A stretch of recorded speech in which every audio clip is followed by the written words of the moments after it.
लगता है घर पे नहीं है। आप एक बार और घंटी बजाने का कष्ट करेंगे?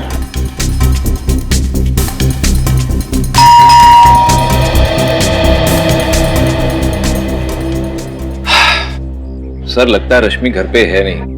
हम लोग क्यों अपना टाइम वेस्ट करें, चलते हैं यहाँ से। आफ्टर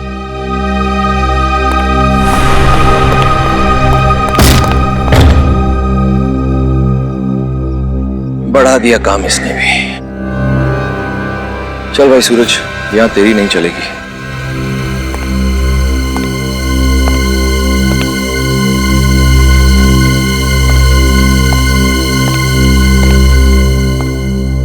पूरे घर को छान मारो। यस सर, आज सारे सबूत अच्छे से मिटा दूंगा।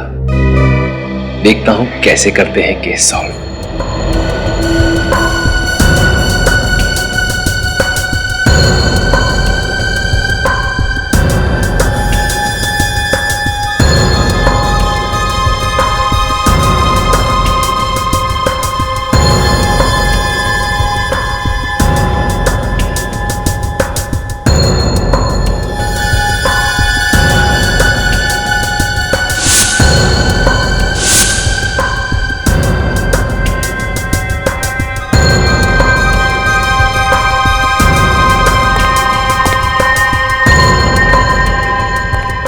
क्या सर, ये सब क्या है?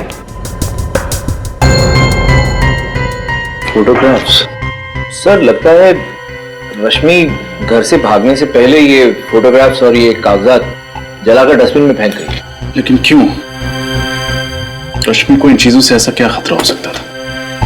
एक सेकेंड, कुछ कागज के टुकड़े ऐसे भी हैं जो पूरी तरह जले नहीं हैं।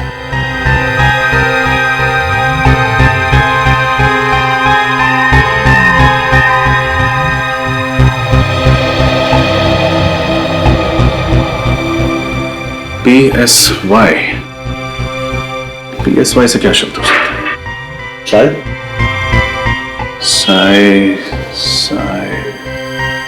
साइकियाट्रिस्ट। ये किसी साइकियाट्रिस्ट का प्रिस्क्रिप्शन है। लेकिन अब कौन से साइकियाट्रिस्ट का, ये कैसे पता लगेगा? उसकी जरूरत नहीं है सूरज, बस ये पता चल जाए कि रश्मि ये दवाई ले क्यों रही थी, हमारा काम हो जाएगा।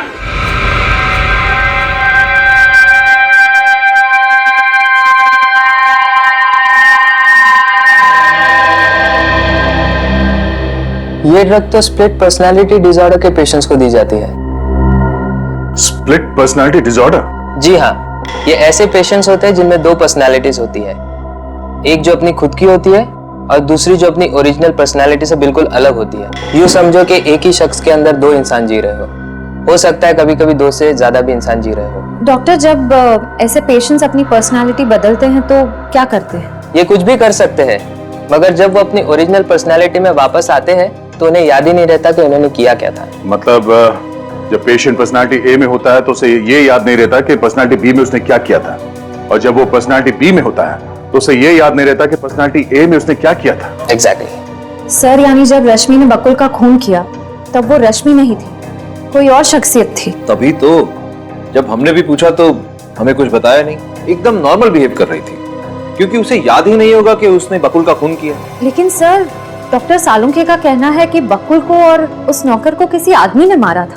लेकिन सर, हमें ये बात भी तो अच्छे से पता है कि उस नौकर का खून एक औरत ने किया है। अब ये कैसे पॉसिबल है? हो सकता है क्योंकि जब एक स्प्लिट पर्सनालिटी डिसऑर्डर से पीड़ित औरत एक आदमी का रूप लेती है तो वो एक आदमी की तरह बिहेव करती है। मर्दाना चाल, मर्दाना आवाज, मर्दाना ताकत उसमें अपने आप आ जाता है। मतलब डॉक्टर सालुंखे सही कह रहे थे। एक और बात सर, अगर उस औरत ने एक बार खून किया है तो वो जरूर दोबारा हमला कर सकती है। इससे पहले कि रश्मि किसी और को अपना अगला शिकार बनाए, हमें उस तक पहुंचना होगा। श्रेया, एक काम करो, उसका मोबाइल ट्रैक करो और सारे बैंक को इन्फॉर्म कर दो। अगर ये रश्मि अपना क्रेडिट कार्ड स्वाइप करती है तो फौरन हमें खबर कर दें। वो अपना रूप बदल सकती है, सेल नंबर बदल सकती है, क्रेडिट कार्ड तो नहीं बदलेगी। विश्वास नहीं होता कि बकुल जी के खून में रश्मि का हाथ हो सके। और सर, हैरानी की बात तो यह है कि सालुंखे सर अब भी यही मान रहे हैं कि किसी आदमी ने ही बकुल जी और उस नौकर का खून किया है। लेकिन उस साइकियाट्रिस्ट ने दया सर को बताया था कि स्प्लिट पर्सनालिटी के लोग चाहे वो कोई औरत हो या बच्चा, अगर दूसरा रूप धारण करते हैं तो वो उसी की तरह बर्ताव करने लगते हैं। जैसे कोई स्प्लिट पर्सनालिटी का पेशेंट, कोई बच्चा या फिर औरत किसी आदमी का रूप धारण कर ले तो उसके अंदर आदमी जैसी ताकत आ जाती है। यानी जब रश्मि ने बकुल जी का खून किया, उसकी पर्सनैलिटी ने एक आदमी का रूप ले लिया और उसके नाजुक से शरीर में एक मर्द वाली ताकत आ गई। और जब अपने नॉर्मल रूप में आई, यानी कि रश्मि की पर्सनालिटी में आई, उसे ये भी नहीं याद था कि उसने आदमी बनकर बकुल जी का खून कर दिया। फिर तो रश्मि कभी भी अपना रूप बदल सकती है, और अगर उसने ऐसा किया तो उसके आसपास वाले लोगों को जान का खतरा होगा। हाँ वरीद, इसीलिए तो हम उस कपड़े की दुकान पे जा रहे हैं जहाँ रश्मि ने अपना कार्ड स्वाइप किया। शायद दुकानदार कुछ बता दे कि रश्मि अकेली आई थी या फिर किसी के साथ। एक्सक्यूज मी, कहिए सर, क्या दिखाऊं? वेस्टर्न या इंडियन? हमारे स्टोर में हर वैरायटीज के कपड़े मिलेंगे। हम यहाँ कुछ खरीदने नहीं आए। तो फिर हम लोग सीआईडी से। सीआईडी? क्या बात है सर? एक औरत के बारे में कुछ पूछताछ करनी थी। सर, कौन औरत? उनका नाम है रश्मि और ये उनका क्रेडिट कार्ड नंबर है। जरा चेक करके बताइए कि यहाँ से क्या खरीदने आई थी और किसके साथ आई थी। जी सर, एक मिनट प्लीज।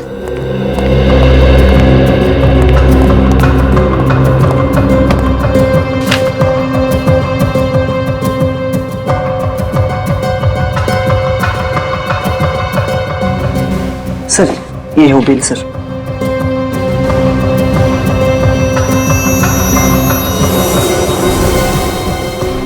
ये क्या? Gents shirt? रश्मि अपने लिए जेंट्स शर्ट क्यों खरीदेगी?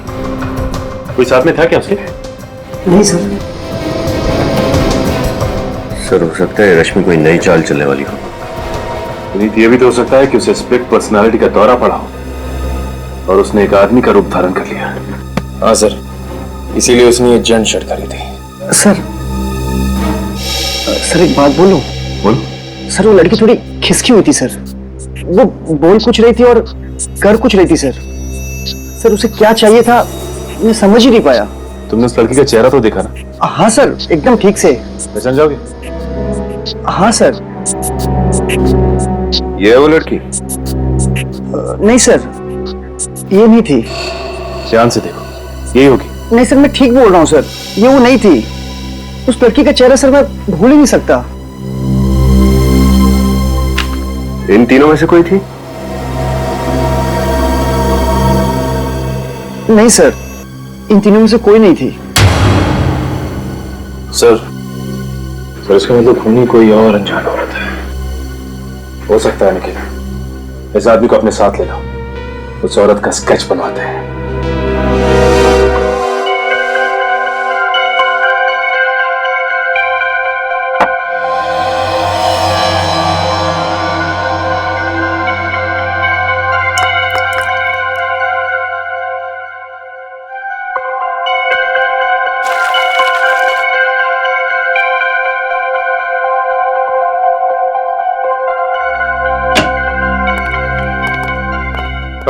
हाँ।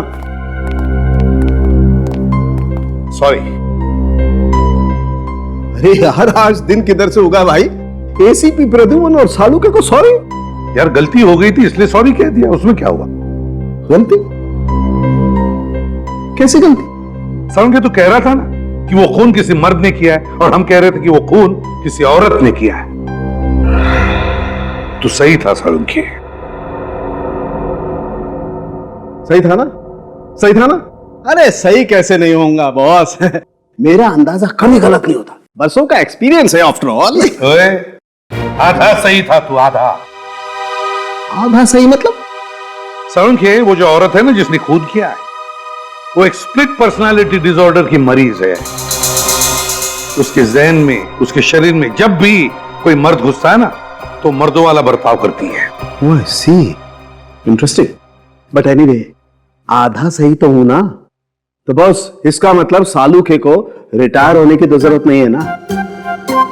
क्या करूं, छुटकारा भी नहीं, पाला जो पड़ गया तेरे से। अरे यार, यही तो गलत है तुम्हारा। कब बॉस बन जाते हो, कब दोस्त रहते हो, पता ही नहीं चलता।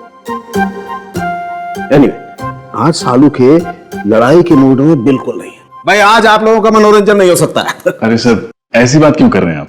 सच कह रहे हैं सर। आप लोग जब झगड़ते हैं ना, तब मनोरंजन नहीं हमें टेंशन हो जाती है। टेंशन होती। सालुंखे साहब, हाँ, ये देखिए, एक मिनट बस। ये फोटो। गुड जॉब तारिका। तुम एक काम करो, बाकी के फोटोज भी साफ करो। सर, बॉस, बॉस मैं तुम्हें कुछ दिखाना चाहता हूं। पंकज, लाइट ऑफ करो जरा।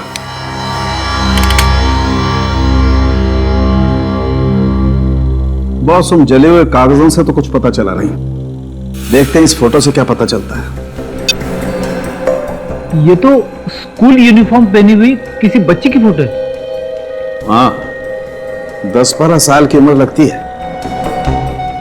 और लगता है उस लड़की के साथ कोई लड़का भी खड़ा है। सर आप कैसे पता चलेगा कि ये लड़की कौन है और उसके साथ ये लड़का कौन है? अभी पता लगेगा। रश्मि, रश्मि की बचपन की फोटो है ये। लेकिन सर कोई अपने बचपन की फोटोज क्यों जलाएगा? लोग ये सब तभी करते जब वो कुछ छुपाना चाहते हैं। हाँ सर, मतलब रश्मि के साथ बचपन में कुछ ऐसी बात हुई है जिसे वो छुपाना चाहती है। जरूर फ्रेडी, ऐसा ही हुआ होगा। लेकिन लगता है रश्मि उसकी फोटो में वो जो लड़का खड़ा है ना, उसकी तस्वीर मिटाना चाहती है। यस सर, अब इस लड़के का पता लगाना पड़ेगा। मगर कैसे सर? फोटो में तो कुछ दिख रहा ही नहीं है। क्यों नहीं दिख रहा है? देखो अभी, देखो उस बैच पर क्या लिखा है। DAG public school, DAG public school. Hello Shashi, अच्छा सुनो, वो 1995 का जो बैच था ना, उसका एडमिशन फॉर्म मुझे चाहिए। हाँ, रश्मि नाम की स्टूडेंट का। जी जी, 5th स्टैंडर्ड। ओके ओके, ठीक है। सॉरी, आप लोगों को 2 मिनट और वेट करना पड़ेगा। आप लोग चाय या कॉफी कुछ लेंगे? जी नहीं, थैंक्स। मैडम ये फाइल।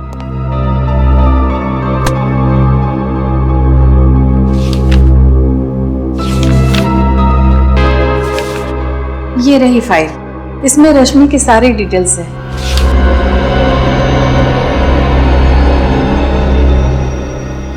लेकिन इस फाइल से हमें खास जानकारी नहीं मिलने वाली। कुछ और बता सकती हैं आप रश्मि के बारे में?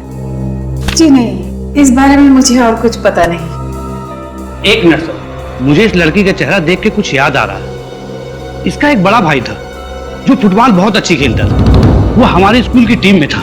आपको पूरा यकीन है? जी सर। क्या नाम था उसका और कौन सी क्लास में पढ़ता था? सर नाम और क्लास तो याद नहीं है। हाँ सर, वो इससे 2-3 साल बड़ा था सर। 2-3 साल बड़ा था। ये 1995 की 7वीं और 8वीं क्लास की रिकॉर्ड फाइल लेके आइए प्लीज। वो होठ थोड़ा पतला होगा। सर ये रश्मि कहीं फेस बदल के तो नहीं गई थी गारमेंट शॉप में? किसी वजह से शॉपकीपर उसे पहचान नहीं पा रहा है। हो सकता है अभिजीत, बिल्कुल हो सकता है। हाँ पंकज। जी सर। ये नीता, निकिता और शिखा तीनों को बुलाया ब्यूरो में? जी सर, श्रेया उन्हें लेके आती होगी। गुड। स्केच रेडी है सर।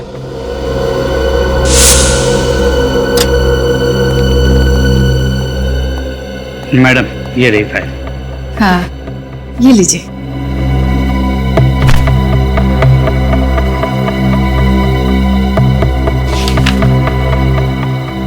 निखिल, रश्मि के घर से जो फोटोग्राफ्स मिली थी बोला ना?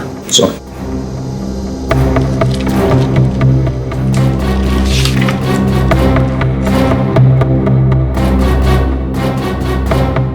माय गॉड, ये देखो, रश्मि का भाई कोई और नहीं बल्कि अर्नव है। मतलब ये प्लानिंग इन दोनों भाई बहन ने मिलकर की थी। यही थी वो? और हाँ सर, हमारे स्टोर में यही औरत आई थी।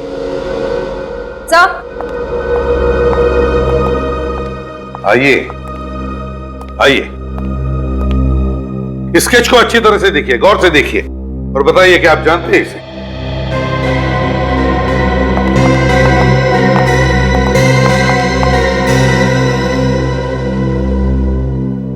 नहीं सर।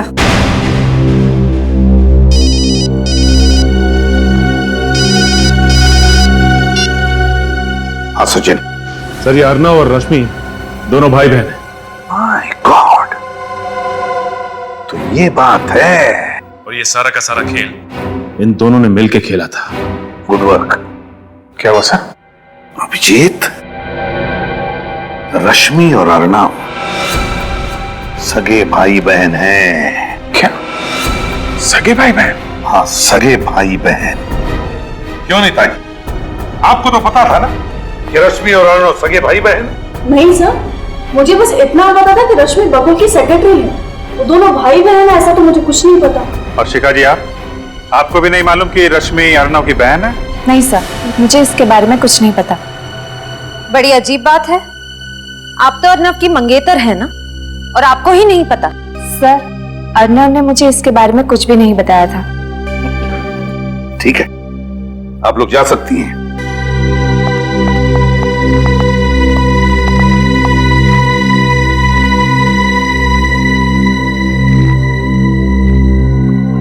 अभिजीत,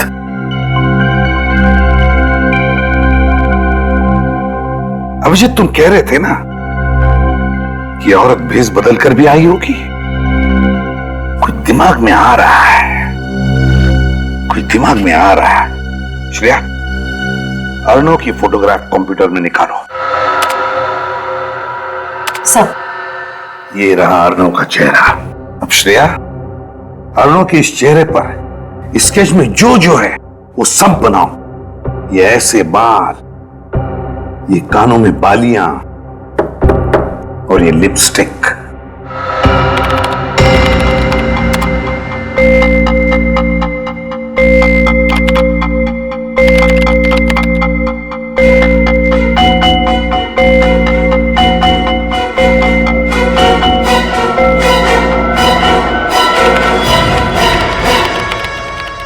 ये लो अभिजीत, अर्नव। इसका मतलब रश्मि को नहीं, इस अर्नव को स्प्लिट पर्सनालिटी डिसऑर्डर है सर। हाँ अभिजीत, और हम तो समझ रहे थे कि रश्मि ही खूनी है। याद है वो कपड़े का टुकड़ा जो हमें बकुल के फार्म हाउस से मिला था? उस कपड़े के टुकड़े पर चमड़ी, स्किन के अंश मिले थे।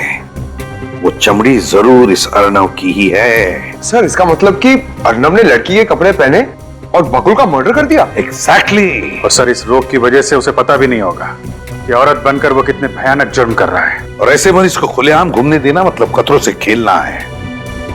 अभिजीत, इस अर्नव के दोनों रूप पूरे शहर में फैला दो, पूरे शहर में। देखते हैं बचकर जाएगा कहां। सर, अर्नव तो अपने घर पर मिला नहीं, अब कहां ढूंढे उसे?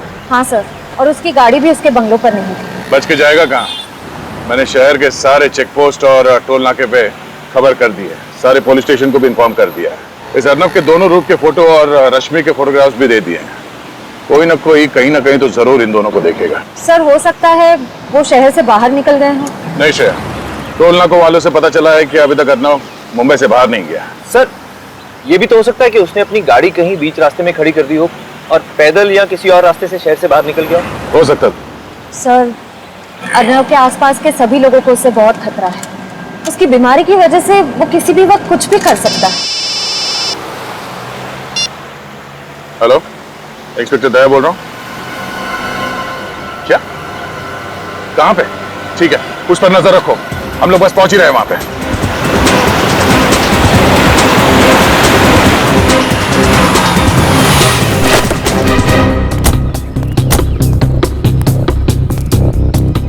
आपने फोन किया था ना? आप सीआईडी से? हाँ हाँ सर, मैंने फोन किया था। वो पोस्टर देखा था ना, वो खतरनाक आदमी का और वो औरत का भी। तो दोनों में से किसको देखा तुमने? साहब, वो पोस्टर वाली औरत को, सेम टू सेम वही औरत थी। कहाँ देखा तुमने इस औरत को? इधर दुकान पर आई थी चिप्स लेने के लिए। कब आई थी? अभी थोड़ी देर पहले, तभी तो फोन किया मैं सबको। किस तरह गई वो औरत? वो गाड़ी लेके आई थी? नहीं साहब, वो चलते चलते उस गली से आई, चिप्स लिया और वापस उसी गली में चली गई। चलते चलते इस गली में गई? पक्का यकीन है कि वो इसी गली में गायब हुई? एकदम पक्का साहब, चेहरा इतना अजीब था, भूल कैसे सकता हूँ। सर, उसी गली में तो बकुल का फार्म हाउस भी है। बकुल का farm house? Oh no, let's go.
तुम खाओगी?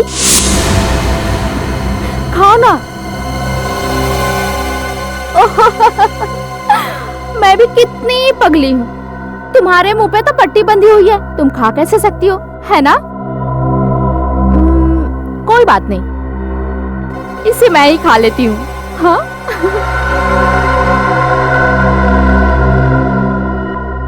लेकिन तुम्हारी आंखें तो खुली है ना, तुम तो मुझे देख सकती हो, आंखों पे पट्टी नहीं है,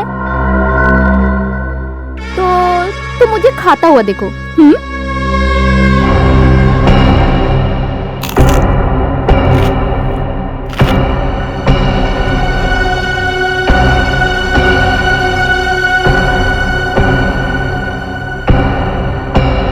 तो क्या नाम बताया तूने अपना? रश्मि, यानी कि रेशम रेशम, मुलायम। तेरी हिम्मत कैसे हुई कि तू मुझसे ज्यादा खूबसूरत दिखे? तेरा कोई हक नहीं है, कोई हक नहीं है तेरा, समझी तू? लेकिन अगर तूने हिम्मत की है तो हर गलती की सजा होती है ना? बोल, क्या सजा चाहिए तुझे? बोलना। रेशम रेशम, रश्मि।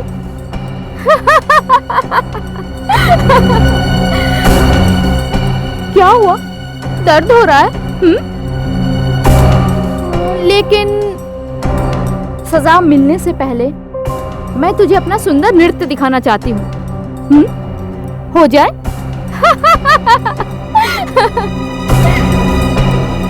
पहले मजा, फिर सजा।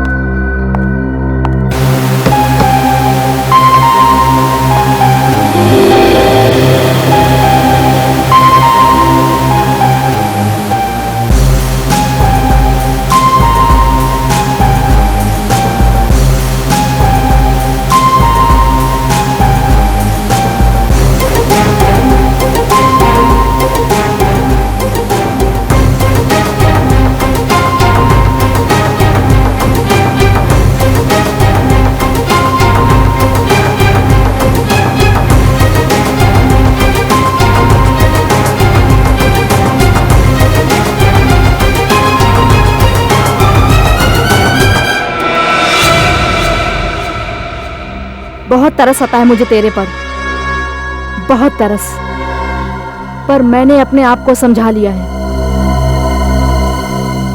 कि दया माया छोड़ दूं और तुझे मारकर दया से मुक्त हो जाऊंगी और तू अपने इस जीवन से मुक्त हो जाएगी।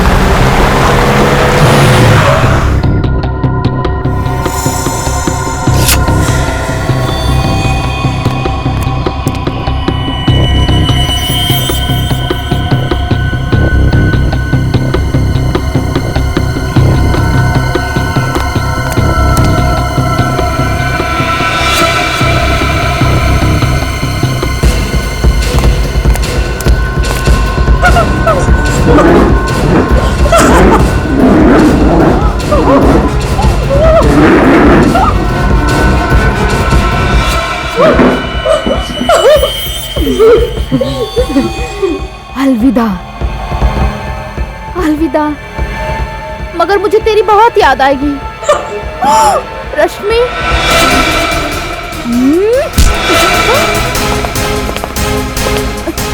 कौन हो तुम? भला कोई किसी औरत को इस तरह पकड़ता है क्या? तुम्हारे घर में माँ बहन नहीं है क्या? छोड़ो छोड़ो मुझे। सब है। तो फिर छोड़ो ना। ओ भाई साहब, बोलो ना इन्हें, कितना बदतमीज है। छोड़ो। चलो शांत हो जाओ। बदतमीज? बैठ, शांत हो जाओ। अब मैं आ गया हूं ना, तुम्हें कोई कुछ नहीं कहेगा, समझे? हाँ समझी। बीमार रही है, इस वक्त ही अपने आप को एक औरत समझ रहा है। खून किया है मगर जुर्म का एहसास नहीं से।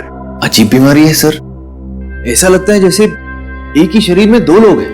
हाँ, जब ये लड़की बन जाता है तो उसे याद नहीं रहता कि जब ये अर्नव था किसने क्या किया था, और जब अर्नव बन जाता है तो लड़की के रूप में क्या किया वो भूल जाता है। रश्मि, तुमने हमसे ये बात क्यों छुपाई कि अर्नव तुम्हारा भाई है? सब मैं डर गई थी। मुझे लगा कि अगर मैंने आपको भैया की बीमारी के बारे में बता दी तो आप इन्हें मुझसे अलग कर देंगे, जेल में डाल देंगे, फांसी दे देंगे। मैं इसमें भैया की क्या गलती है कि सब कुछ तो इनकी बीमारी की वजह से हुआ है। तो वैसे सोच भी कैसे सकती हो? तुम्हें पता नहीं था कि ये एक मानसिक रोगी और ऐसे पेशेंट्स को फांसी नहीं होती? और अगर आपने ये बात हमें पहले बता दी होती तो अर्नव का आज इलाज चल रहा होता किसी अच्छे साइकियाट्रिस्ट के पास, और आपकी ये हालत नहीं होती। सर, मैंने भैया का इलाज करने की बहुत कोशिश की मगर ये मानने को तैयार ही नहीं कि ये बीमार है। ये बात तुम्हें समझना चाहिए रश्मि। एक स्प्लिट पर्सनालिटी डिसऑर्डर का पेशेंट तो यही कहेगा ना, उसे तो कुछ याद ही नहीं रहता। सर, इसी डर की वजह से मैं भैया से अलग रहने लगी। भैया कुछ भी कर सकते हैं।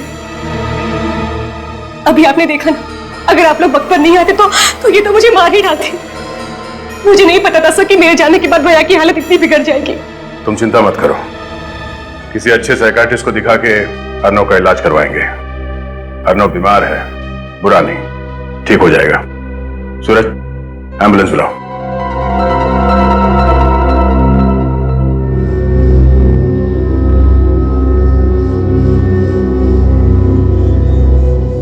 Finger on your lips.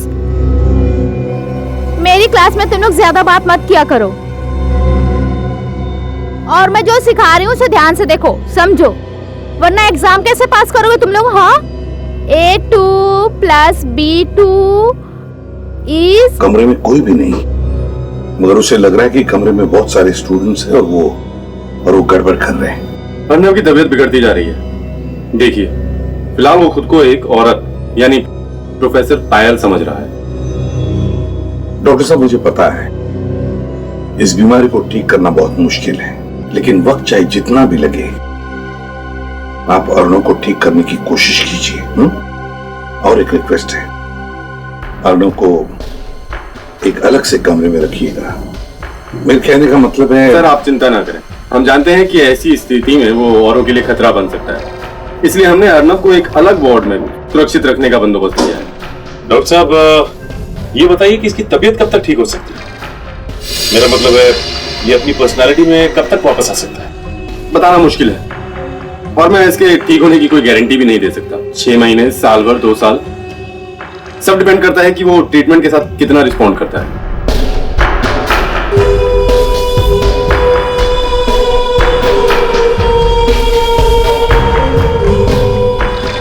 ठीक है डॉक्टर साहब, अब हम चलते हैं। अगर आपको कोई भी जरूरत पड़े अर्नव के लिए तो हमें जरूर कहिएगा। Okay, good bye. क्या बात है पंकज, अचानक चुप क्यों? सर, मुझे ऐसे पेशेंट से बहुत डर लगता है सर। अगर वो यहाँ से भाग के मेरे घर आ गया तो? इस बात का डर तो है, हो सकता है ऐसा। अरे नहीं सर, ऐसा मत बोलिए। सर प्लीज, आज मैं अपने घर पे नहीं सोऊंगा, मैं आपके घर पे आके सो लूं। एक मिनट। हाँ पंकज। हाँ ओके। क्या पंकज, एक सिंपल सा कैच नहीं पकड़ पाए तुम? अरे सर को बताना तो चाहिए था, मेरा ध्यान नहीं था, और राइट हैंड में ये रुमाल था, मैं लेफ्ट से कैसे कैच पकड़ूं? मैं राइट ही हूँ। फिलहाल वो खुद को एक औरत यानी कि प्रोफेसर पायल समझ रहा है।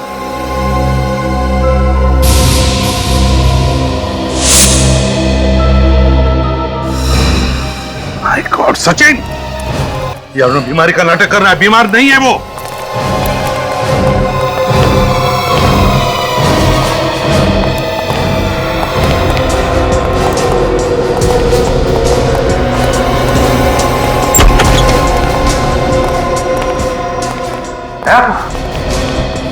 कहां गायब हो गया है?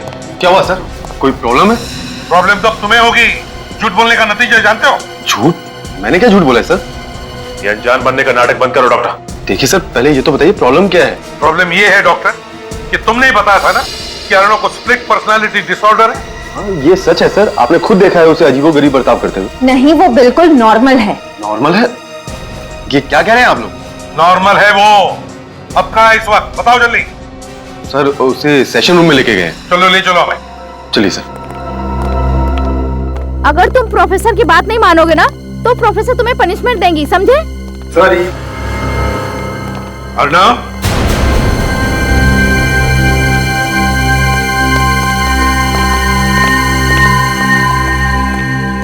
आजकल के बच्चे, बाप रे बाप। नमस्ते टीचर जी।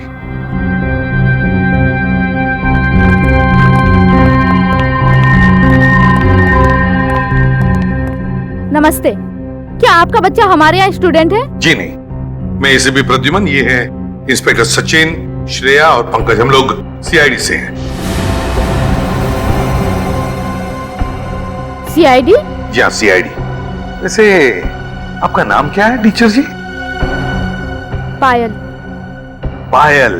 पायल, पायल तुम्हें पता है हम यहाँ किस लिए आए? हाँ, मुझे पता है आप लोग यहाँ क्यों आए हैं। तब तो तुम ये भी जानती होगी कि तुमने क्या क्या किया है। हाँ हाँ, मैंने ही बकुल को मारा है, मैंने उसका खून किया है। सब याद है। लेकिन सर एक बात समझ में नहीं आ रही कि अगर खून इन्होंने किया है तो बकुल के खून का इल्जाम अर्नव ने अपने सर पे क्यों ले लिया? हाँ, क्यों किया अर्नव ने ऐसा? हाँ? अर्नव? ये अर्नव कौन है? मैं अर्नव को नहीं जानती हूँ। ये सब छोड़िए पायल जी, ये बताइए कि बकुल का खून कैसे किया आपने? चाकू मारकर। और जब चाकू मारा तब बकुल कहाँ था? उसके फार्म हाउस पे। तो उसके फार्म हाउस पर तुम गई कैसे? पीछे के दरवाजे से। तो फार्म हाउस और पहुंची कैसे? इतने दूर है वो फार्म हाउस? गाड़ी से। गाड़ी का कलर? Red, black. तो फार्म हाउस के अंदर जाते ही तुमने बकुल पर वार कर दिया? नहीं, मैं वार करने वाली ही थी, लेकिन मुझे जब पता चला कि जिस आदमी को मैं मारने जा रही हूँ वो बकुल नहीं है, दरअसल कोई और आदमी है, तो मुझे टेंशन आ गया और मैंने बस यही सोचा कि उस आदमी को बेहोश कर दूं। कैसे बेहोश किया? डंडा मार के। तुम जानती थी उस अनजान आदमी को? नहीं, मैं उस आदमी का चेहरा नहीं देख पाई। कैसे देख पाती, अंधेरा जो था। और खून करने के बाद क्या किया तुमने? मैं खिड़की से भागी और बंगलों के पीछे सुनसान घर की छत पे वो कपड़ों से भरा बैग फेंक दिया मैंने। मतलब अपनी गाड़ी में नहीं गई तुम? नहीं। फिर तो आपकी गाड़ी वहीं पे खड़ी होनी चाहिए थी। लेकिन सर, हमें तो वहां कोई कार नहीं मिली। चोरी हुई होगी, वो तुम पता लगा ही लेंगे। बकुल को क्यों मारा तुमने? हाँ? धोखेबाज था वो। कैसा धोखा दिया? पहले उसने नीतिका से शादी की, फिर बिना बताए उसने नीता से भी शादी कर ली और नीता के सारे पैसे ऐड कर उसने मुझे अपने प्यार के चंगुल में फंसाया और फिर उस राक्षस बकुल ने रश्मि के साथ चक्कर चलाना शुरू कर दिया। बकुल और रश्मि? हाँ, उन दोनों का चक्कर था। लेकिन तुम्हें पता कैसे चला कि बकुल अपने फार्म हाउस पर है? हाँ, उस मीटिंग के बारे में तो सिर्फ अर्नव को पता था। मैं उस पर नजर रख रही थी। अर्नव पर? ये अर्नव कौन है? मैं अर्नव को नहीं जानती हूँ, मैं बकुल का पीछा कर रही थी। पायल जी, आप रहती कहाँ है? मलाड। और काम क्या करती है? आर्किट। मैं प्रोफेसर हूँ, मैथ प्रोफेसर। और माता पिता कहाँ है? माँ बाप बचपन में ही मर गए थे, मैं अनाथ हूँ। अब तो मैं भी उनके पास चली जाऊंगी। आप लोग मुझे फांसी जो दे दोगे। अरे नहीं नहीं पायल जी, बकुल का खूनी तो मिल गया। मतलब? बकुल का खून तुमने नहीं किया है, अर्नव ने किया है। अर्नव ने। कौन अर्नव? ये अर्नव क्या लगा रखा है? मैं किस अर्नव को नहीं जानती हूँ। पायल, अर्नव वही है जिसे तुमने फार्म हाउस में बेहोश किया था।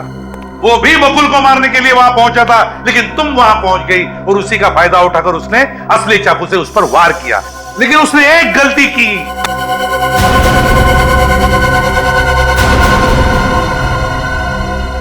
एक गलती की। कैसी गलती? वही गलती जो अभी तुमने की। पायल उल्टे हाथ का इस्तेमाल करती है, लेफ्टी है वो। और अर्णव राइट हैंडेड है, राइट हैंडेड, दाहिने हाथ का इस्तेमाल करता है वो। और इस वक्त तुम पायल हो, राइट? और उस हिसाब से तुम्हारी सारी हरकतें पायल जैसी होनी चाहिए, अर्नव जैसी नहीं।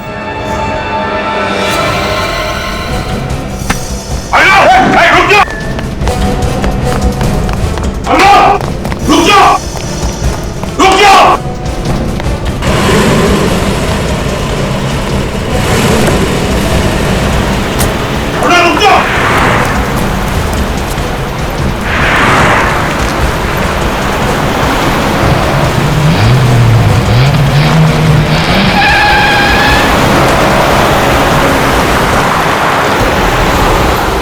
हो रही हूँ डंपर के आगे।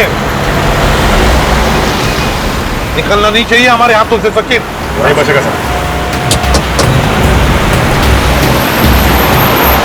पलक झपकते ही हमारे आंखों के सामने से भाग गया। सर ये बहुत चालाक है। ओवरटेक करो उसे। हाँ सर। प्लान बना के आया था वो पहले से ही। देखा, उसी लिए उसका साथी आया था गाड़ी लेकर उसे उठाने के लिए।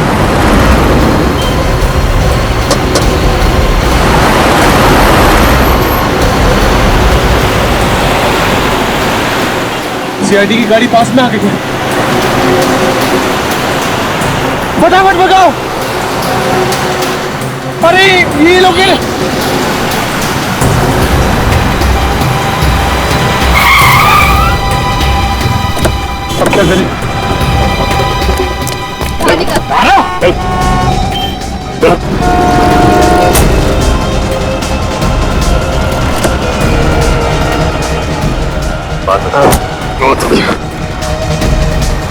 सर, रश्मि।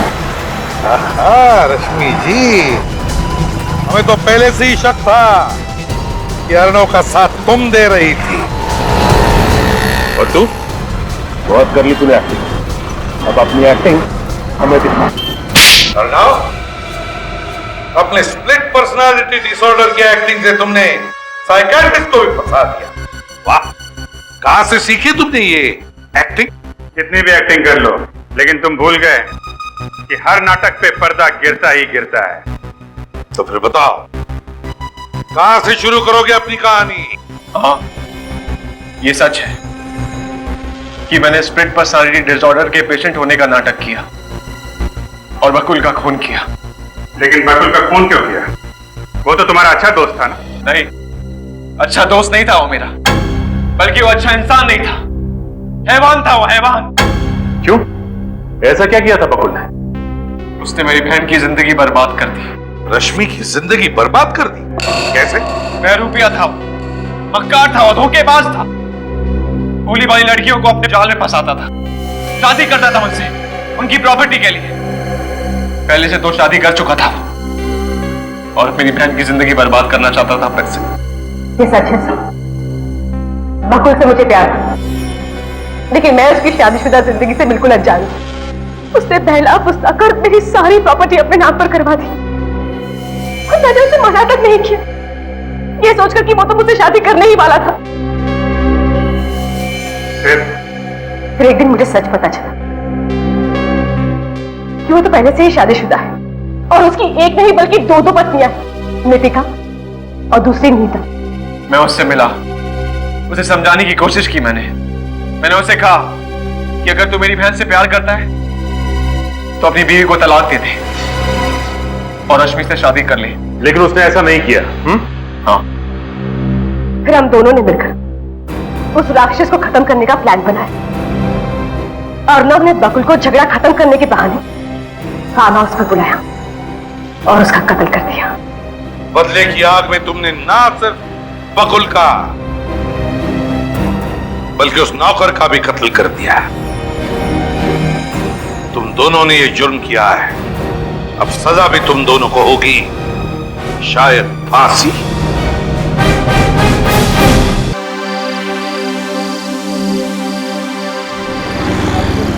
सिद्धांत, जिस तरह तुम गाड़ी चला रहे हो, डिनर तक तो नहीं, पर हाँ सुबह नाश्ते तक जरूर पहुंच जाएंगे। क्या करें, जिसकी बीवी इतनी खूबसूरत हो उसका ध्यान गाड़ी की तरफ कम और बीवी की तरफ ज्यादा होता है। क्यों? सिद्धांत, बदमाशी मत करो। आज हमारी शादी को 5 साल हो गए पूरे, पर तुम्हारी फ्लर्ट करने की आदत ना अभी तक नहीं गई। तो तुमसे फ्लर्ट करने की आदत तो आखिरी सांस तक नहीं जाएगी। ओहो, देखो किसका फोन आया है। किसी का भी, पर गाड़ी चलाते टाइम फोन उठाना अलाउड नहीं है। अरे सिर्फ हेलो बोल के तुम्हें दे दूंगा। ठीक है, जल्दी दो।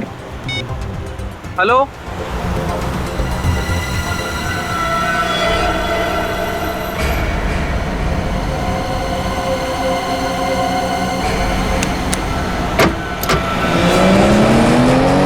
सिद्धांत, क्या हुआ सिद्धांत? स्लो चलाओ गाड़ी सिद्धांत। सिद्धांत,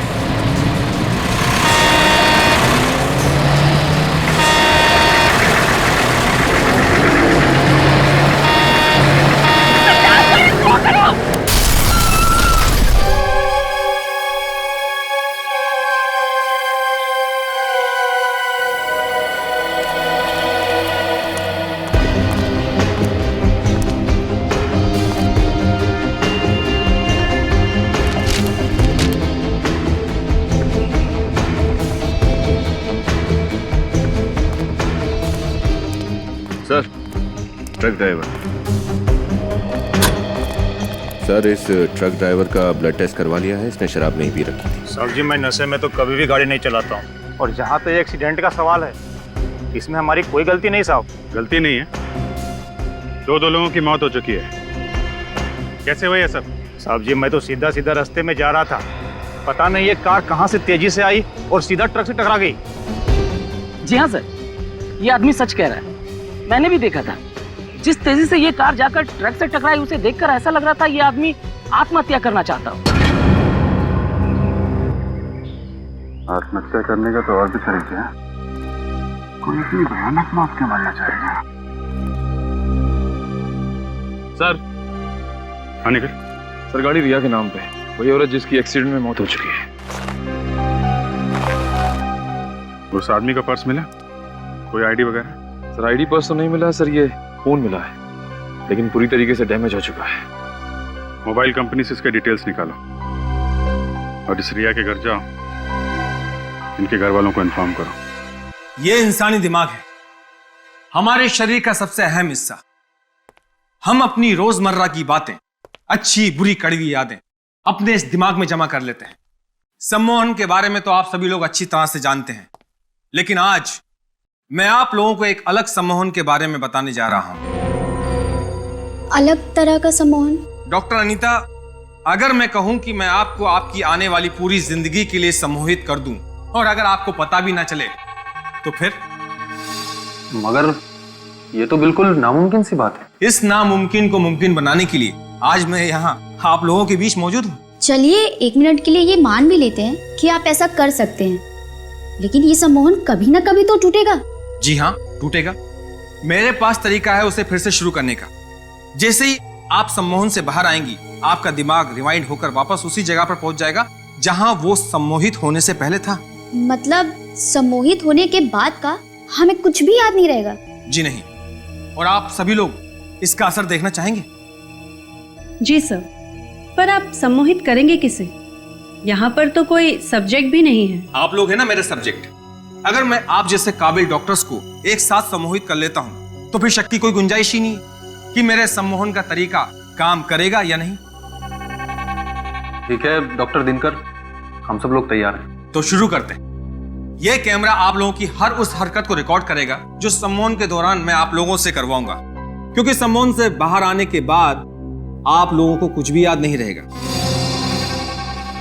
आप सबको एक साथ ही सम्मोहित करने वाले हैं? जी हाँ, यह भी एक नई प्रगति है सम्मोहन की दुनिया में। मैं आप लोगों के दिमाग को रोशनी और आवाज से अपने काबू में कर लूंगा।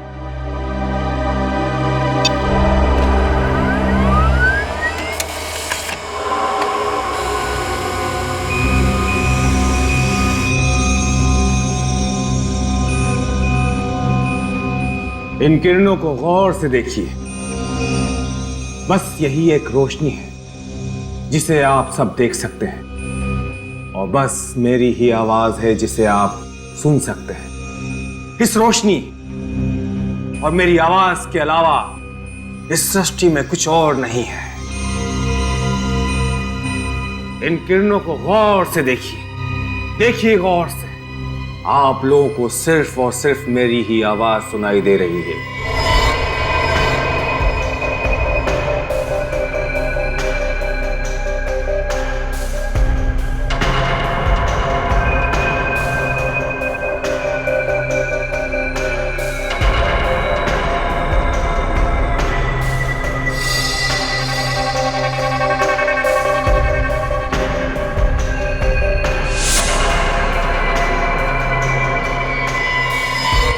अब आप सब लोग सम्मोहित हो गए हैं। आप सभी लोगों का दिमाग मेरे काबू में है। आप सभी वही करेंगे जो मैं कहूंगा, जो मैं चाहूंगा।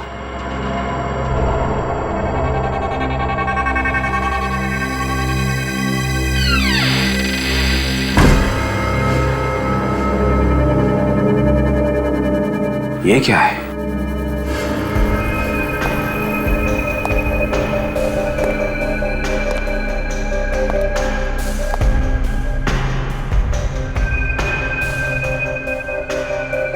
तीन बज गए, 2 बजे लेक्चर खत्म होना था। अंदर से कुछ आवाज भी नहीं आ रही है। दरवाजा खोल के देखिए। नहीं, डॉक्टर दिनकर नाराज हो जाएंगे। नहीं नहीं, कुछ नहीं होगा, चलो देखते हैं।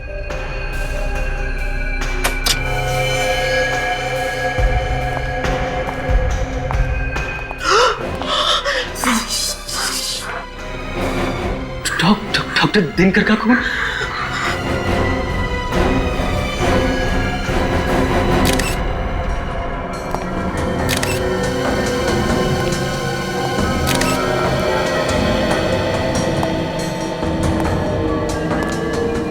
फाउंटेन पेन से खून कर दिया।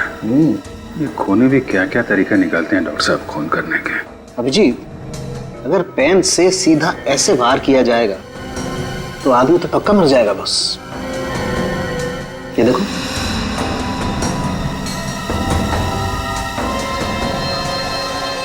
डॉक्टर साहब जरा इन लोगों को अच्छे से चेक कर लीजिए। ये लोग वाकई में सम्मोहित हैं या फिर सम्मोहन का ड्रामा कर रहे हैं। मैं चेक करता हूं।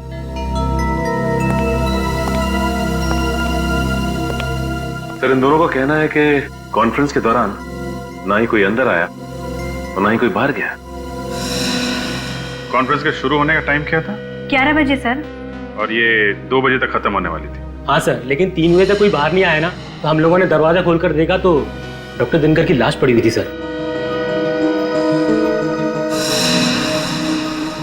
मतलब 11 बजे से 3 बजे के बीच आप लोग इस दरवाजे के बाहर ही खड़े थे? जी, बाहर ही खड़े थे। हाँ सर। बिल्कुल हिले नहीं? जी सर। सर, इसका मतलब खूनी कोई बाहर का नहीं बल्कि अंदर का आदमी है। हाँ अभिजीत,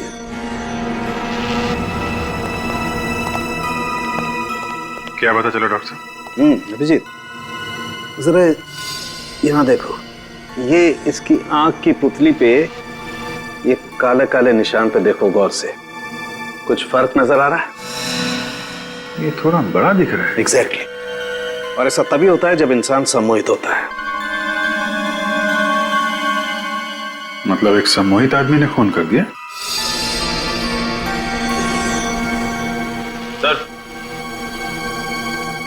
सर, खूनी सिर्फ सम्मोहित होने की एक्टिंग कर रहा है। ये देखिए, कैमरे का केबल कटा हुआ है।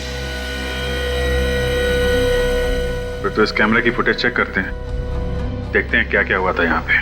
लेकिन अभिजीत, उससे पहले इन सब लोगों को सम्मोहन से बाहर लाना पड़ेगा, क्योंकि अगर ये सारे के सारे सम्मोहित रहे तो इनकी जान को खतरा है। इन्हें मेंटल पैरालिसिस हो सकता है, ये कोमा में जा सकते हैं, कुछ भी हो सकता है। ठीक है, जल्दी से जल्दी इंतजाम कीजिए। जैसे ये लोग सम्मोहन से बाहर आएंगे वो खूनी भी सामने आ जाएगा।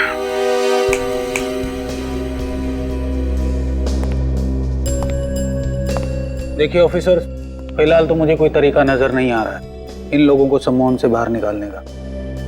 तरीका नजर नहीं आ रहा मतलब? आप भी तो एक साइकोलॉजिस्ट हैं, हिप्नोटिज्म की अच्छी खासी जानकारी है आपको, तो फिर ऐसा क्यों? देखिए, सम्मोहित हुए लोगों को हिप्नोटिज्म से बाहर निकालना मुझे आता है, लेकिन इन लोगों पे डॉक्टर दिनकर ने कुछ अलग किस्म का एक्सपेरिमेंट किया है। इन लोगों पे कोई भी तरीका काम ही नहीं कर रहा है। इसका मतलब है इन लोगों को सम्मोहन से बाहर लाने का कोई रास्ता नहीं है? डॉक्टर दिनकर ने अपनी आवाज और रोशनी से इन लोगों को हिप्नोटाइज किया है, और सम्मोहन से बाहर निकालने के लिए इन दोनों चीजों की जरूरत होगी मुझे। डॉक्टर दिनकर मर चुके हैं, वो अब आपकी मदद के लिए वापस नहीं आ सकते। जो भी कुछ करना है आपको ही करना है। जी मैं पूरी कोशिश कर रहा हूँ, मुझे थोड़ा वक्त दीजिए।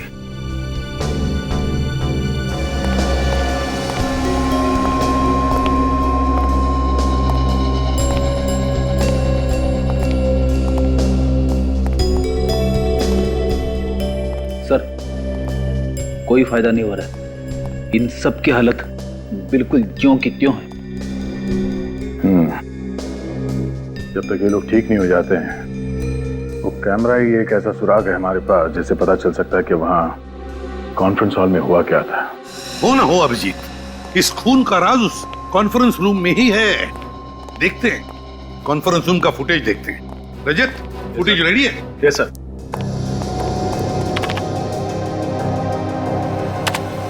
इन किरणों को गौर से देखिए, गौर से देखिए इन किरणों को। रोशनी के सिवा आपको कुछ और नहीं दिखाई देगा। बस यही एक रोशनी है जिसे आप देख सकते हैं, और बस मेरी ही आवाज है जिसे आप सुन सकते हैं।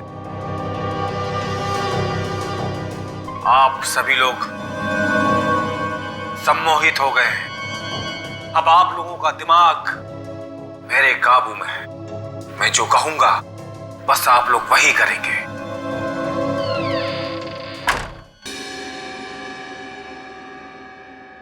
कुछ आवाज सुनी तुमने? कैसी आवाज सर? यार दोबारा प्ले करो, देखते हैं। बस आप लोग वही करेंगे। हाँ सर, ये बिल्कुल फुटेज के आखिरी में ही आई है। एक सेकंड सर।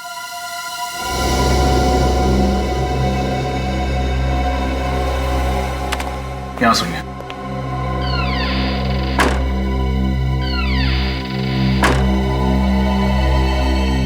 तो दरवाजा बंद होने की आवाज है। लेकिन सर, उस कमरे में तो एक ही दरवाजा था और पूरे कॉन्फ्रेंस के दौरान वो खुला ही नहीं। वही तो, जब दरवाजा खुला ही नहीं तो फिर दरवाजा बंद कैसे हुआ? इसे जैसे ही आवाज आई, ये डॉक्टर दिनकर उस तरफ बहुत ध्यान से देख रहे हैं। देख तो रहा है एक तरफ, मगर कहां देख रहा है, किसे देख रहा है? ये चक्कर क्या है? सर, कहीं ये आवाज नकली तो नहीं? I mean, ये आवाज क्रिएट की गई हो? दरवाजे की आवाज किसी ने प्ले की हो मोबाइल पे या रिकॉर्डर पे? हो सकता है। ये भी हो सकता है कि वहां जितने भी लोग मौजूद थे, वो सारे के सारे इस डॉक्टर दिनकर के सम्मोहन में नहीं थे। डॉक्टर दिनकर के सम्मोहन में कोई एक ऐसा था जो किसी और के सम्मोहन में था, किसी और के। और उसी एक ने डॉक्टर दिनकर का खून कर दिया सम्मोहन की अवस्था में। सर, शायद ये दरवाजे की आवाज ट्रिगर हो खून करने के लिए।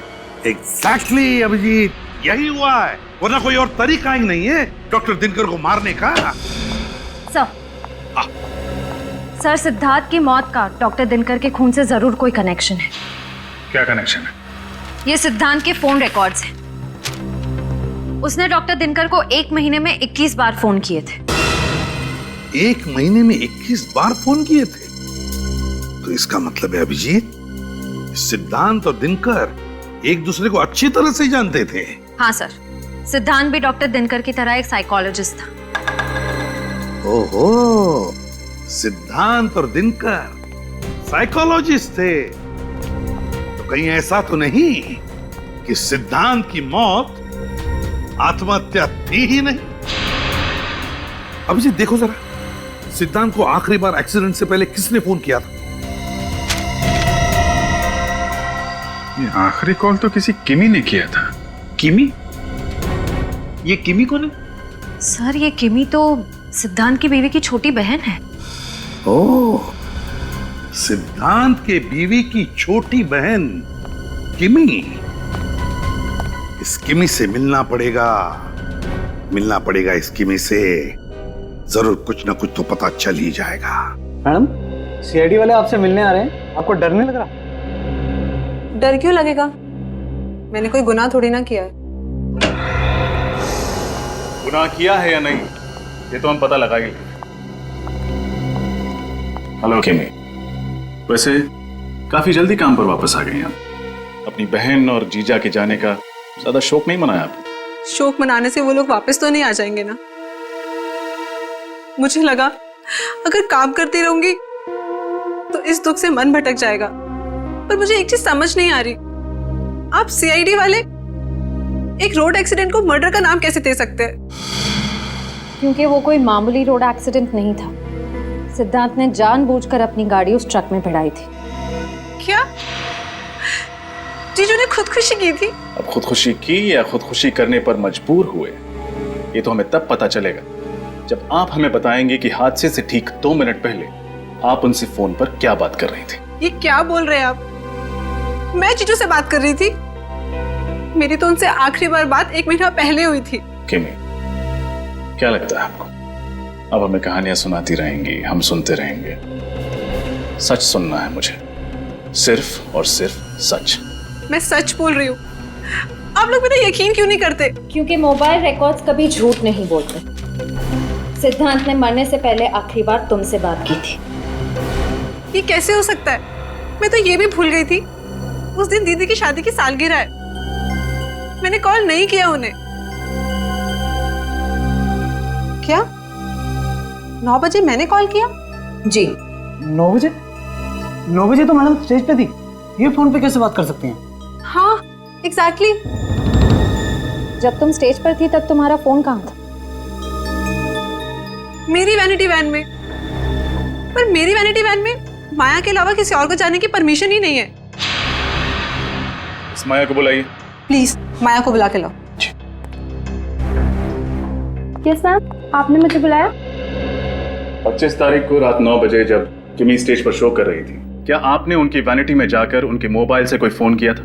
नहीं सर, वो फोन मैंने नहीं किया था। अगर तुमने नहीं किया था तो फिर किसने किया था? वो मैम उस रात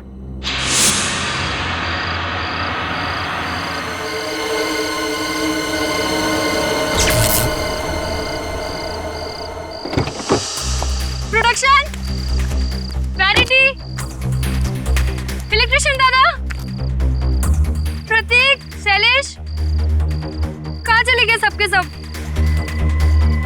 अरे कोई तो इलेक्ट्रिशियन को भेजो यहाँ पे।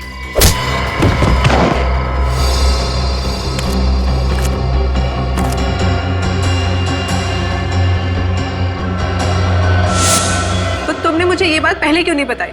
मैम मैं डर गई थी, मुझे लगा आप मुझ पर गुस्सा करेंगी इसलिए। जरूर इसी आदमी का किया था ये सब। उसने किमी के मोबाइल से सिद्धांत को फोन करके सम्मोहित किया और मौत के मुंह में ढकेल दिया। उस आदमी के बारे में कुछ भी याद है तुम्हें? कोई अजीब सी चीज जो तुमने देखी हो?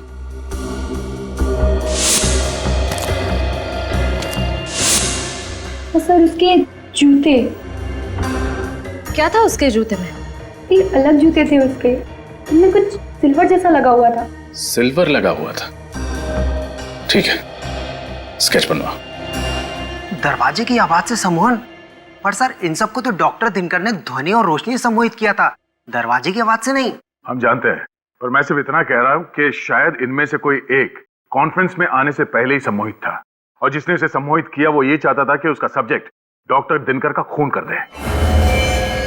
ओह माय गॉड, इतनी बड़ी साजिश। मगर सर अगर इनमें से कोई पहले से ही सम्मोहित था तो डॉक्टर दिनकर को पता कैसे नहीं चला? वो भी तो बहुत बड़े डॉक्टर थे हिप्नोटिज्म के। क्योंकि शायद दरवाजे की आवाज ही वो ट्रिगर हो जो इन्हें सम्मोहन में डालती हो और फिर बाहर निकालती हो सकता है सर। मतलब जब वो कॉन्फ्रेंस में आया तब वो सम्मोहित नहीं था, और सर जैसे उसने दरवाजे की आवाज सुनी अपने फोन पे या कहीं और से, वो फिर से सम्मोहित हो गए। और जब वो होश में आया तो उसे याद आया कि वो यहाँ डॉक्टर दिनकर को मारने आया था। डॉक्टर आरव, सिर्फ एक ही तरीका है ये पता करने के लिए कि खून किसने किया है। कैसा तरीका? उस दरवाजे की आवाज को हम एक बार फिर से चलाएंगे। आवाज सुन के इन लोगों में से जो कोई भी होश में आता है, खूनी वही है।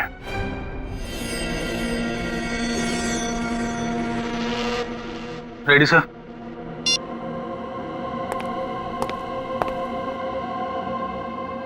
इन किरणों को गौर से देखिए, गौर से देखिए इन किरणों को। रोशनी के सिवा आपको कुछ और नहीं दिखाई देगा। बस यही एक रोशनी है जिसे आप देख सकते हैं, और बस मेरी ही आवाज है जिसे आप सुन सकते हैं। आप सभी लोग सम्मोहित हो गए हैं। अब आप लोगों का दिमाग मेरे काबू में है। मैं जो कहूंगा बस आप लोग वही करेंगे।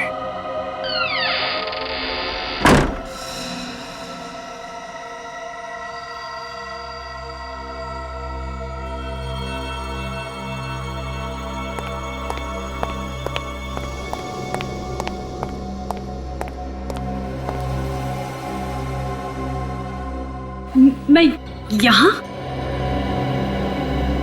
डॉक्टर आरफ, मैं तो डॉक्टर दिनकर के कॉन्फ्रेंस में थी ना। ये सब लोग कौन है? प्रीशिता, तुम सम्मोहित थी और ये लोग सीआईडी से हैं। सीआईडी? आइए। पर डॉक्टर दिनकर कहाँ है? उनका खून हो गया है। खून? किसने किया? तुमने। What? ये क्या कह रहे हैं आप? प्रीशिता जी, क्या आपको कुछ भी याद नहीं कि उस कॉन्फ्रेंस रूम के बंद दरवाजे के पीछे क्या हुआ था? नहीं, पर डॉक्टर दिनकर का खून, मौत, ऐसा लग रहा है जैसे ये शब्द मैंने पहले कभी सुना है। वो इसलिए क्योंकि तुम कॉन्फ्रेंस में डॉक्टर दिनकर को मारने के लिए आई थी, पहले से सम्मोहित होके। किसने तुम्हें हिप्नोटाइज किया था? हा?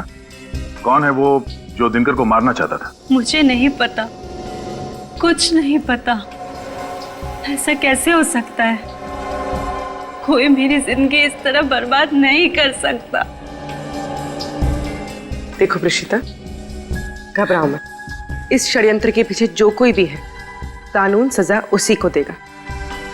और अगर तुमने ये जानबूझ के नहीं किया है तो तुम्हें कुछ भी नहीं होगा। तुम बस अपने दिमाग पे जोर डालो और हमारी मदद करो। मैं सच कह रही हूँ, मुझे कुछ याद नहीं आ रहा। ऐसा लग रहा है जैसे एक लंबी नींद से जागी और पीछे का सब धुंधला धुंधला सा लग रहा है। ये इंक पेन, इस इंक पेन को पहचानती हो? ये पेन तो डॉक्टर दिनकर के टेबल पर था और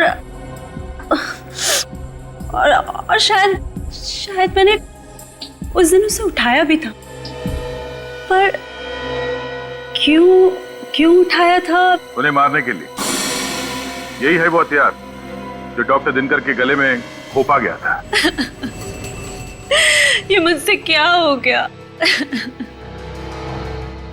मैं खूनी हूँ। ये तुमसे किसने करवाया है, ये पता करने के लिए तुम्हें फिर से सम्मोहित करना पड़ेगा। नहीं, मुझे दोबारा सम्मोहित नहीं होना। ऋषिता, तुम्हें कुछ भी नहीं होगा। हम तो सिर्फ खूनी तक पहुंचना चाहते हैं, बस। नहीं, आप किसी की मर्जी के बिना उसे सम्मोहित नहीं कर सकते। ये गलत है। अच्छा, इसका मतलब है आप अपने मर्जी से सम्मोहित हुई थी उस खूनी के हाथों? नहीं, ऐसा नहीं है। इसीलिए जानना बहुत जरूरी है कि कौन है वो आदमी जो सम्मोहन का गलत फायदा उठाकर लोगों का खून कर रहा है।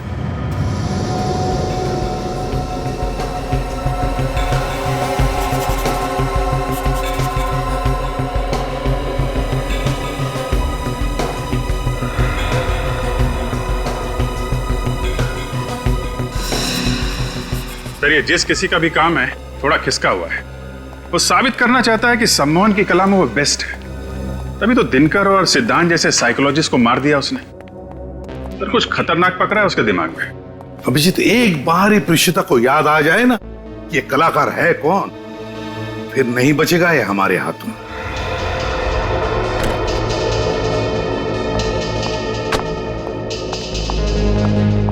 थैंक यू सर, जूतों का स्केच बन गया। अच्छा,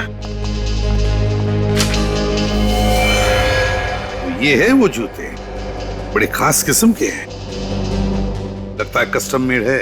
हाँ सर, ये कस्टम मेड ही होंगे। ऐसे मेटल वाले जूते ऑर्डर देकर ही बनवाए जाते हैं। तो फिर पता लगाओ कि ये जूते बनाए किसने और किसके लिए। प्रीशिता, तुम मुझे सुन सकती हो? हाँ। गुड। अब मैं तुमसे जो कुछ भी पूछूंगा तुम सच सच बताओगी, ओके? Okay doctor.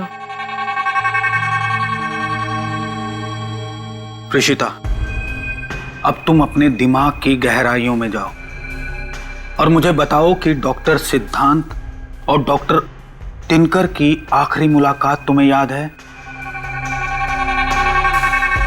हाँ।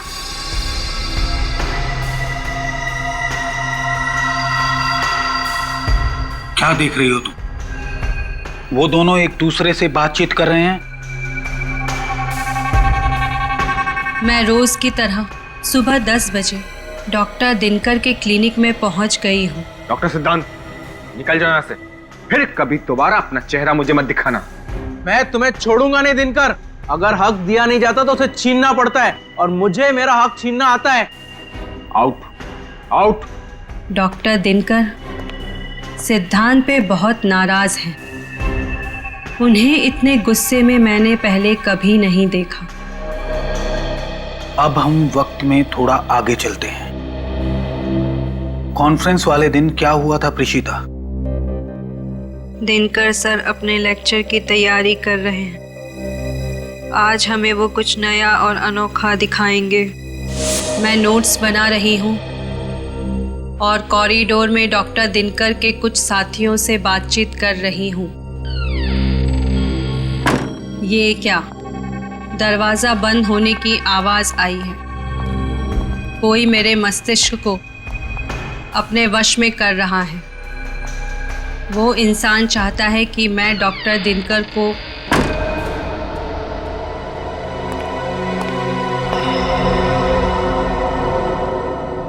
प्रीशिता, क्या कर रही है? चलो, कॉन्फ्रेंस के लिए लेट हो रहा है। Yes sir. अब मैं ठीक हूँ, कॉन्फ्रेंस में जा रही हूँ। अब उस आवाज का मुझ पर कोई असर नहीं है। ठीक है प्रीशिता, अब तुम सो जाओ। अब तुम्हें कोई भी आवाज सुनाई नहीं देगी।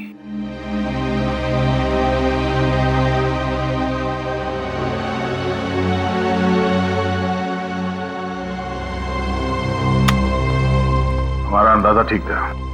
किसी ने प्रीशिता को सम्मोहित करके उससे डॉक्टर दिनकर का खून करवाया। सर, हो सकता है यह काम सिद्धांत ने किया हो। उसकी लड़ाई हुई थी ना डॉक्टर दिनकर से। नहीं फ्रेडी, ये सिद्धांत खुद सम्मोहन का शिकार था, जिसकी वजह से उसने आत्महत्या कर ली। इस पूरे सर्कस का रिंग मास्टर कोई और ही है। सर, फिर तो शायद ये काम बाकी उन साइकोलॉजिस्ट का ही होगा जिनसे प्रीशिता बातचीत कर रही थी। तुम ठीक कह रही है पूर्वी। एक काम करो, इस प्रीशिता का कॉल रिकॉर्ड चेक करो, पता तो चले कौन कौन बात कर रहा था इस प्रीशिता से कॉन्फ्रेंस से पहले।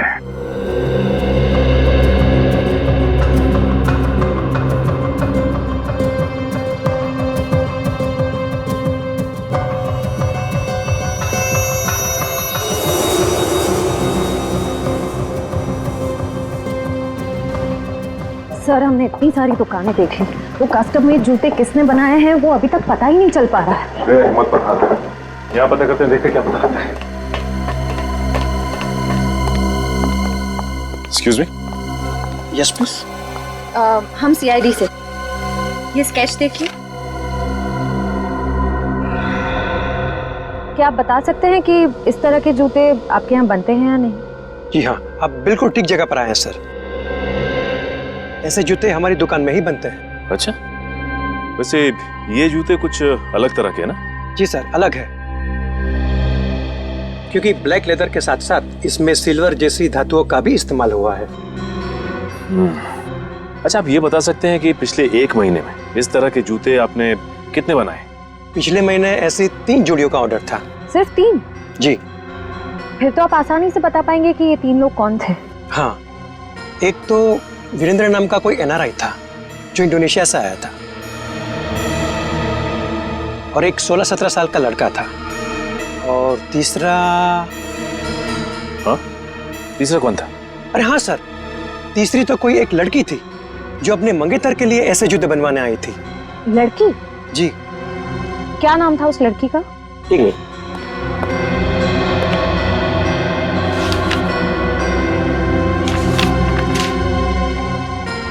हाँ, ये रहा, देखिए। तो ये है वो लड़की जिसने वो जूते बनवाए थे।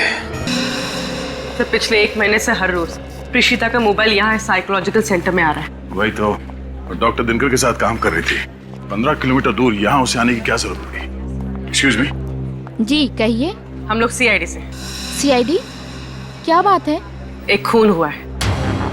किसका खून हुआ है? डॉक्टर दिनकर का। वो तो मशहूर साइकोलॉजिस्ट हैं। अखबार में पढ़ा था मैंने उनके बारे में। बहुत गलत हुआ ना उनके साथ। इसका नाम प्रीशिता है, इसे जानती हैं आप? हाँ, ये तो कई बार यहाँ पे आई है। क्या इसी ने खून किया है? हाँ, आप ये बताइए कि ये यहाँ किससे मिलने आती थी? वो यहाँ की वॉलंटियर थी और काफी सारे थेरेपिस्ट से आके मिला करती थी। किस किस से मिलती थी? वो तो मुझसे बेहतर तो हमारे HOD ही आपको बता सकते हैं। वो रहे सारांश सर। हाँ, टेल मी पूजा। सर, ये लोग CID से आए हैं और ये लोग प्रीतिशा के बारे में कुछ पूछना चाहते हैं आपसे। प्रेषिता? प्रेषिता के बारे में? सॉरी, अभी मुझे देर हो रही है, आप लोग फिर कभी आइएगा। अरे सारांश जी रुकिए।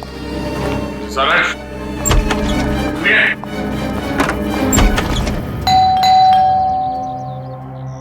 सर, मैंने कभी सोचा भी नहीं था कि इस केस की तहकीकात हमें फिर से किमी के घर ले आएगी।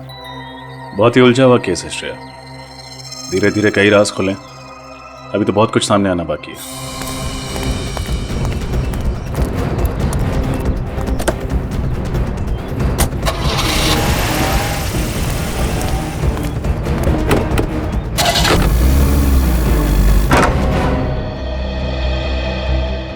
आप लोग आइए, अंदर आइए। आज आप फिर यहाँ पे कैसे? क्या बात है किमी जी, हमें देखकर आपको ज्यादा खुशी नहीं हुई? अरे नहीं नहीं, ऐसी कोई बात नहीं है। हमें आपसे उन जूतों के बारे में excuse me.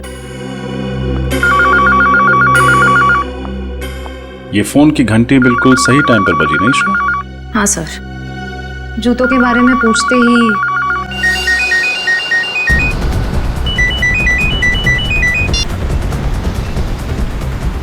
Hello hello.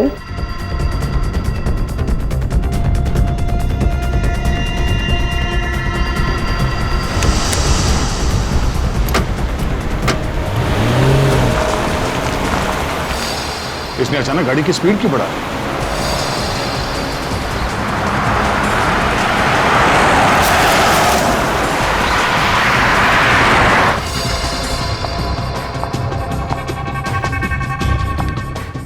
Excuse me.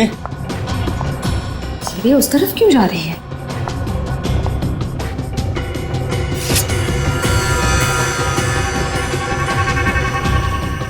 लगता है उस फोन कॉल के जरिए इसे भी सम्मोहित कर दिया गया है।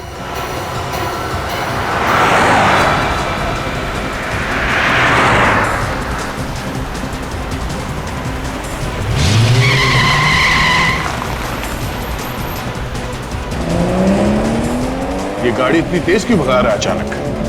सर, ये गाड़ी तो रोबोट की तरह चला रहा है। सर, कहीं इसे भी तो सम्मोहित नहीं कर दिया?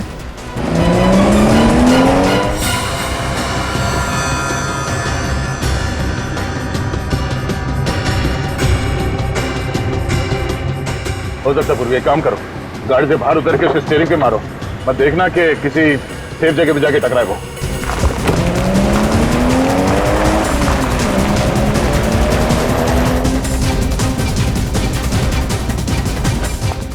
किमी, किमी, किमी होश में आओ।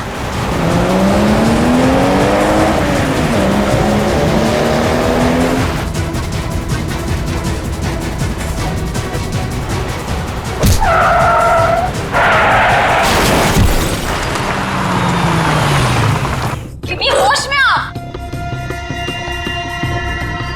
किमी, किमी होश में आओ। किमी, अरे किमी। श्रेया तुम ठीक हो? हाँ सर, मैं ठीक हूँ। ये जो कोई भी है जो लोगों को फोन कॉल के जरिए सम्मोहित कर रहा है, अब हमसे नहीं बचेगा।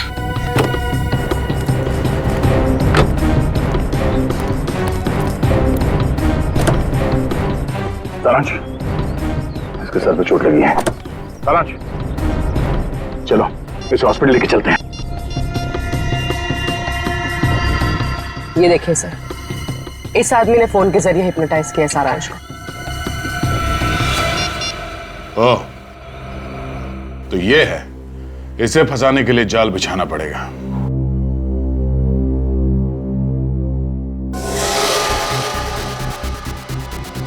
मैं आ गया हूं। छुप कर क्यों खड़े हो? बाहर निकलो। देखो, अगर तुमने मुझे ब्लैकमेल करना बंद नहीं किया ना। नहीं नहीं प्लीज, हम लोग तो डर गए। अब मैं तुमसे जो कुछ भी पूछूंगा तुम सच सच बताओगी। सॉरी, आपकी गन गिर गई। अरे कहां जा रहा है? पकड़ो।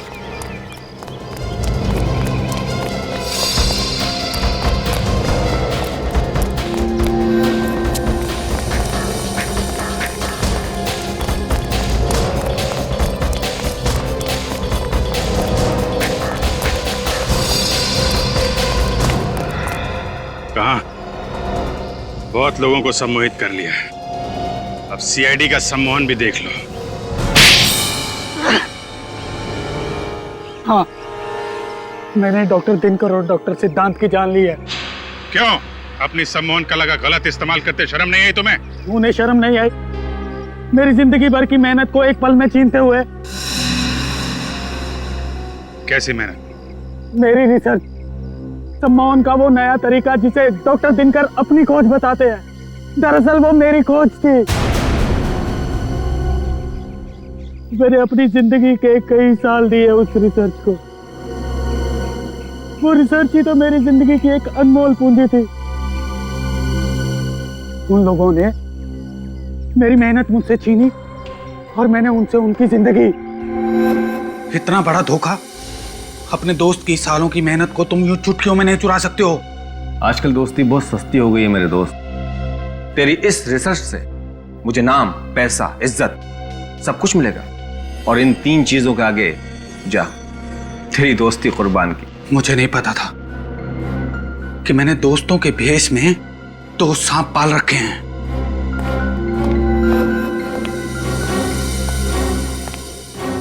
दिनकर की जूनियर डॉक्टर प्रेषिता मुझसे भी ट्रेनिंग ले रही थी, क्योंकि वो जानती थी कि सम्मोहन के जो राज मैं उसे सिखा सकता हूँ वो दिनकर उसे 7 जन्मों में भी नहीं सिखा सकता।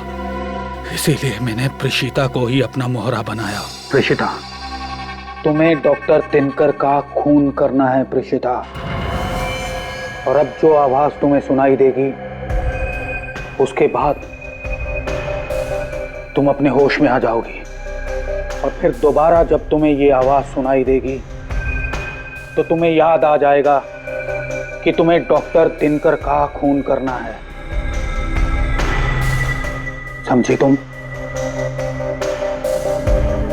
ऋषिता, इन किरणों को महसूस करो।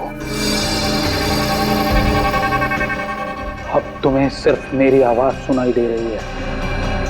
अब सिर्फ तुम्हारा एक ही उद्देश्य है, तुम्हें डॉक्टर दिनकर का खून करना है प्रेषिता।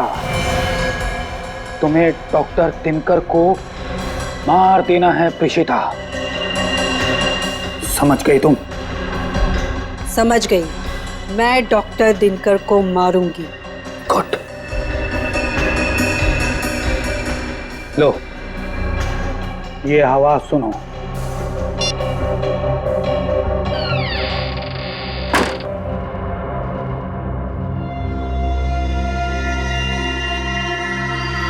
फिर मैंने सिद्धांत को भी सम्मोहित कर दिया। सिद्धांत, इस धुन को तुम अपने मस्तिष्क में कैद कर लो और फिर जब दोबारा तुम इस धुन को सुनोगे तुम अपनी जान ले लोगे। ठीक है, मैं अपनी जान ले लूंगा। लेकिन किमी को क्यों मारना चाहते थे तुम? दरअसल वो मेरा राज जान चुकी थी और वो मुझे जेल भिजवाना चाहती थी। जेल तो तुम अब भी जाओगे डॉक्टर आरव, लेकिन उसके पहले उन डॉक्टरों को सम्मोहन के जाल से बाहर निकालो जिन्हें तुमने सम्मोहित कर रखा है। देखिए ऑफिसर, अगर आप मुझे जेल लेके जाएंगे तो मैं उन लोगों को सम्मोहन के मायाजाल से कभी बाहर नहीं निकालूंगा। सोच लो डॉक्टर आरव, तुम्हारे पास आखिरी मौका है दुनिया के सामने अपनी बात साबित करने का कि सम्मोहन की वो नई तकनीक तुम्हारी खोज है, डॉक्टर दिनकर की नहीं।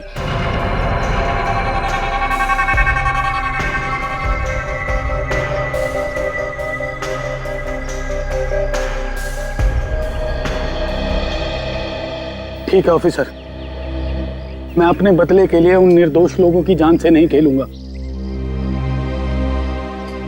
लेकिन बदले की आग में तुमने जुर्म का रास्ता अपनाया है डॉक्टर आरव। दो लोगों के खून किए हैं तुमने, उसकी सजा तो तुम्हें भुगतनी ही पड़ेगी। इस तरह के और भी एपिसोड देखने के लिए हमारे चैनल को सब्सक्राइब करें और बेल आइकन दबाना ना भूलें।